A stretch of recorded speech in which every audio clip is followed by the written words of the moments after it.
All right. So I think we're here. I think we got done with this. It's completed. What about the rest? To keep things brief or briefish, uh, I've purposefully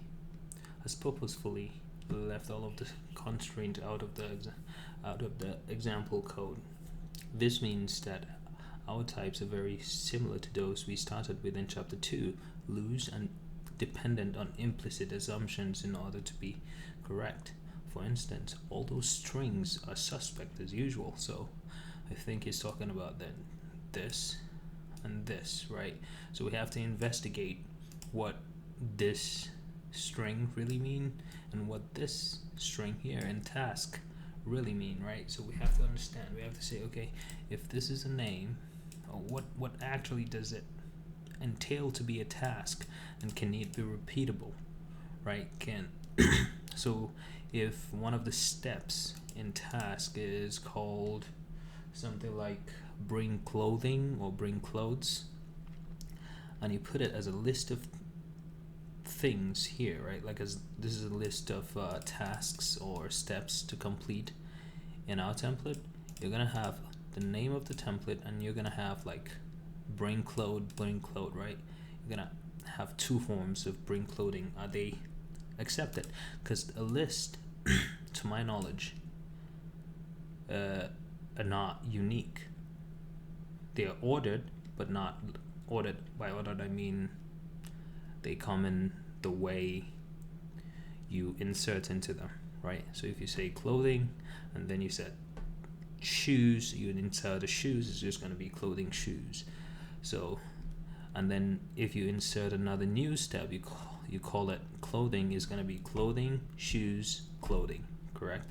Understand what I mean? So, yeah, that is a little off for me here. That's something to think about.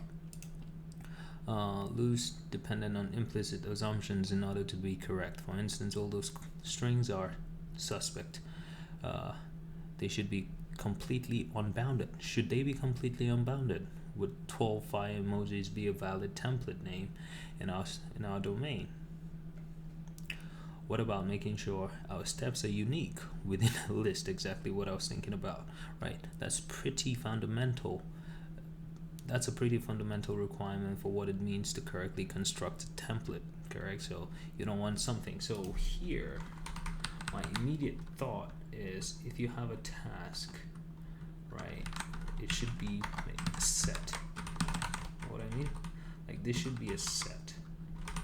And here also it should be a set. Why a set? Because a set has the constraint of being unique. It's unordered, but it's unique, if you know what I mean. And that's what we want. We want something that's unique, right? Without like muttering the place with like constraints. So you'd seal, and here is going to be set, and that should disappear all our errors. Cool.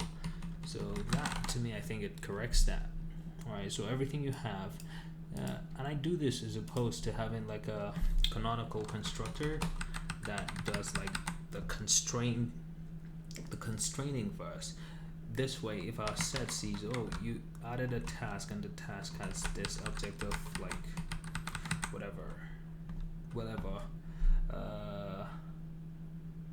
I think that should work, right? Yeah, I believe it should work. So you have a set of tasks, and you can have tasks that have just one thing. And if Java sees that this task is the same as the next, it's just going to take the first one and reject the rest. That's my belief, but we can test it along the way. But let's move on. I leave all of the constraints as an exercise to you, the reader. You should take a stab at turning the loose sketch we have made here into code which knows how to guard its own invariant. Along the way, you might find that certain modeling decisions we've made here forces us to do some defensive validations during construction that itself might be eliminated by alternative modeling. We didn't go down some of these parts here because they rely on more advanced techniques, which we will explore later in the book. However, learning to see this defensive code can be swapped. To see where defensive code can be swapped for better modeling is one of the most valuable skills we can develop as programmers, so the more we practice, the better. Alright, that's cool. So all this is saying is, you see the place where we have strings, right? What does it mean to be a task or a step? Is it just something that we model, right? So here I've been able to eliminate like this invariant, meaning that I did not change a lot, right? Prior to this, let's say prior to this, we could start thinking, prior to this we would start thinking about doing this. We'll have a checklist. This is a canonical constructor, right? And we're gonna start saying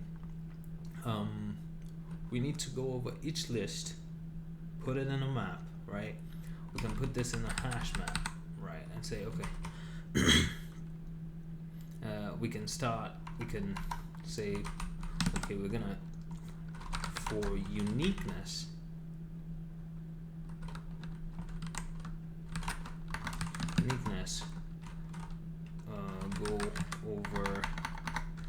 go over each element and element in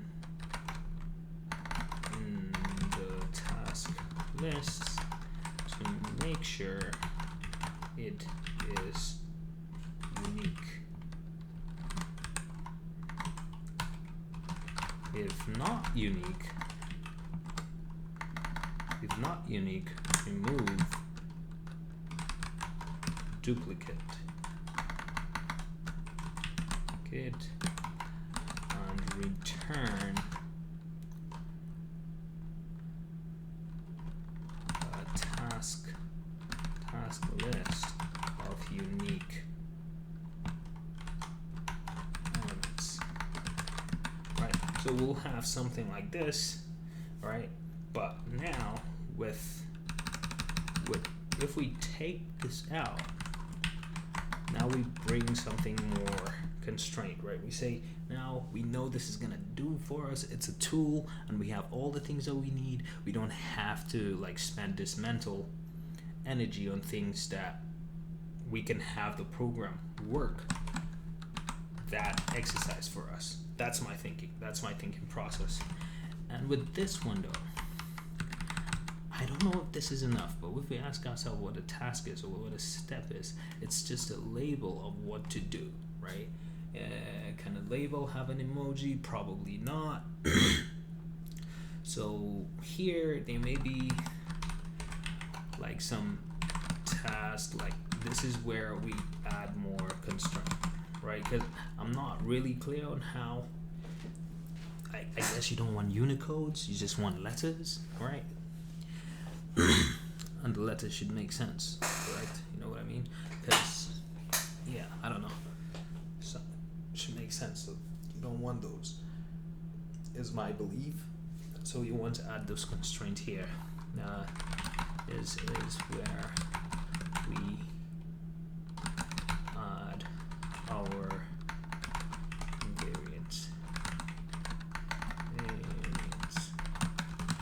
Yeah, so this is where we do that. So now we're gonna fall. This is just the exercise, and that is that for today. Thank you, and I'll see you another time.